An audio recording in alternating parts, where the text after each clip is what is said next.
বিশেষ অধিবেশন আহ্বান করেছেন, তার জন্য আপনাকে আমি আন্তরিক ধন্যবাদ এবং কৃতজ্ঞতা জ্ঞাপন করছি।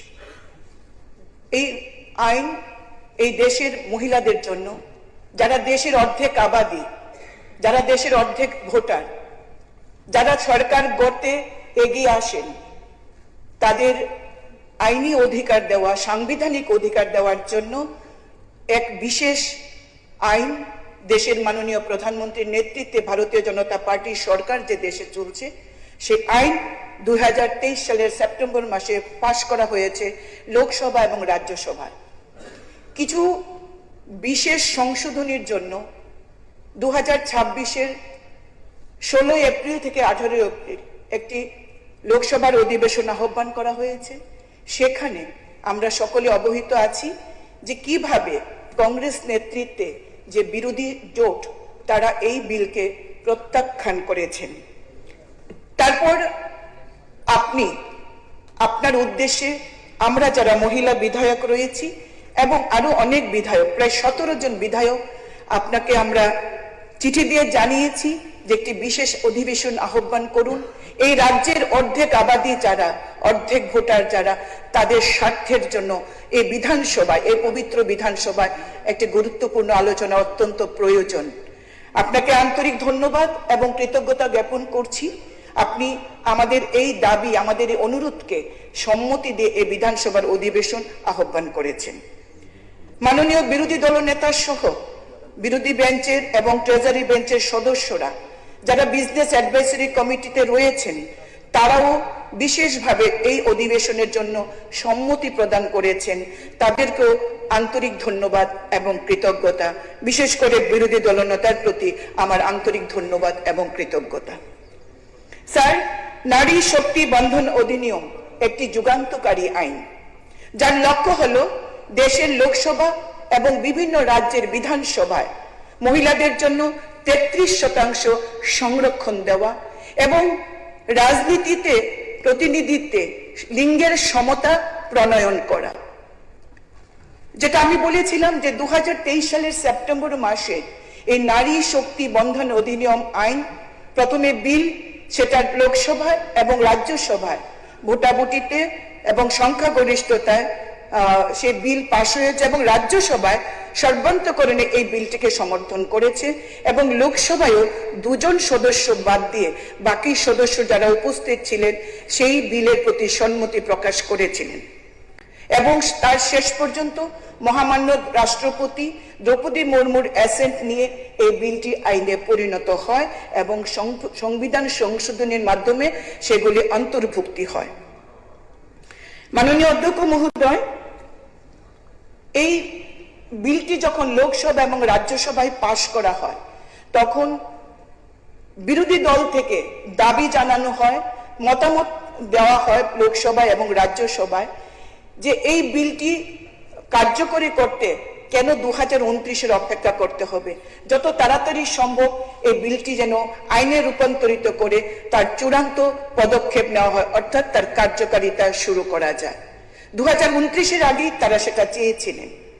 এই নারী শক্তি বন্ধন অধিনিয়মের উপর আলোচনা, পর্যালোচনা, মন্থন সবকিছু করা হয় এই তার চূড়ান্ত পদক্ষেপ নেওয়ার জন্য। মাননীয় প্রধানমন্ত্রী নরেন্দ্র মোদীজির নেতৃত্বে ভারতীয় জনতা পার্টির যে সরকার কেন্দ্রে চলছে, সেই সরকারও চাইছেন যে এই সরকার মহিলাদেরকে তাদের অধিকার, তাদের সাংবিধানিক অধিকার তাদেরকে প্রদত্ত করা হোক। দেশের প্রধানমন্ত্রী নরেন্দ্র মোদী নারী শক্তির উপর কতখানি আস্থা রাখেন তার প্রত্যেকটি কেন্দ্রীয় যোজনার মাধ্যমে আমরা সেটা বুঝতে পারি। প্রধানমন্ত্রী আবাস যোজনা গড়ে মহিলাদের নামে, শৌচালয় নারীদের নামে, তারপর মহিলাদের আত্মনির্ভর করার জন্য লাখপতি দিদি থেকে শুরু করে বেটি বাঁচাও বেটি পড়াও বিভিন্ন যোজনায় আমরা দেখেছি দেশের প্রধানমন্ত্রী নরেন্দ্র মোদী মহিলাদের অত্যন্ত গুরুত্ব দিচ্ছেন, অর্থনৈতিকভাবে স্বাবলম্বী করা এবং শেষ পর্যন্ত তিনি চেয়েছেন রাজনৈতিকভাবে মহিলাদেরকে যাতে গুরুত্ব দেওয়া হয়, মহিলারা যাতে দেশের আইনি সভায় তারা যেন প্রতিনিধিত্ব করে তাদের কণ্ঠস্বরকে যেন তারা এই দেশ নির্মাণে, বিকশিত ভারত নির্মাণে তারা যেন ভূমিকা নিতে পারেন। আমাদের মনুসংহিতায় আছে, যত্র নারীস্ত পূজ্যন্তে রমন্তে তত্র দেবতা, যত্রৈতাস্ত ন পূজ্যন্তে সর্বস্ত ত্রাফলা ক্রিয়া। অর্থাৎ যেখানে নারীরা পূজিত হন, অর্থাৎ শ্রদ্ধা ও সম্মানের লাভ করেন, সেখানে দেবতারা আনন্দিত হন। আর যেখানে তারা সম্মান পান না, সেখানে সমস্ত কাজই নিষ্ফল হয়।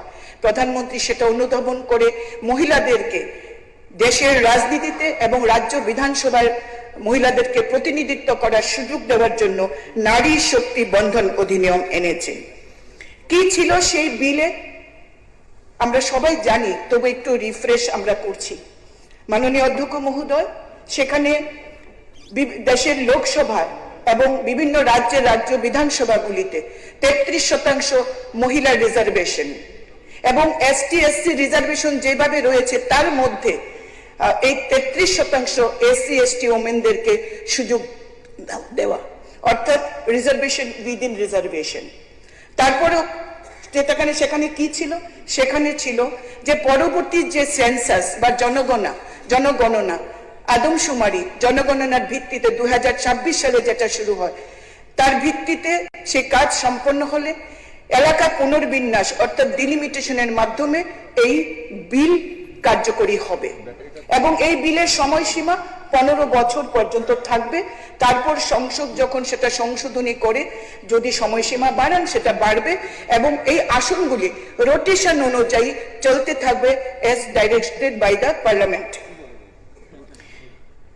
আমাদের মাননীয় প্রধানমন্ত্রী এই বিলের উপর অনেক চর্চা করেছেন, মন্থন করেছেন এবং বিরোধীদের যে দাবি ছিল 2029-এর আগে এই বিলকে আইনে রূপান্তরিত করে তাকে কার্যকরী করা, এই চূড়ান্ত রূপদানের জন্য মাননীয় প্রধানমন্ত্রীর নেতৃত্বে ভারতীয় জনতা পার্টির সরকার 2026 সালের 16 থেকে 18 এপ্রিল এক বিশেষ অধিবেশন আহ্বান করেছেন, যেখানে 2011-র যে জনগণনা তার ভিত্তিকে প্রাধান্য দিয়ে ভিত্তি বৎসর ধরে সেই ডিলিমিটেশনের ভিত্তিতেই এই বিলকে চূড়ান্ত রূপদান অর্থাৎ কার্যকরী করার জন্য প্রয়াস নিয়ে একটা সংশোধনী বিল এনেছেন।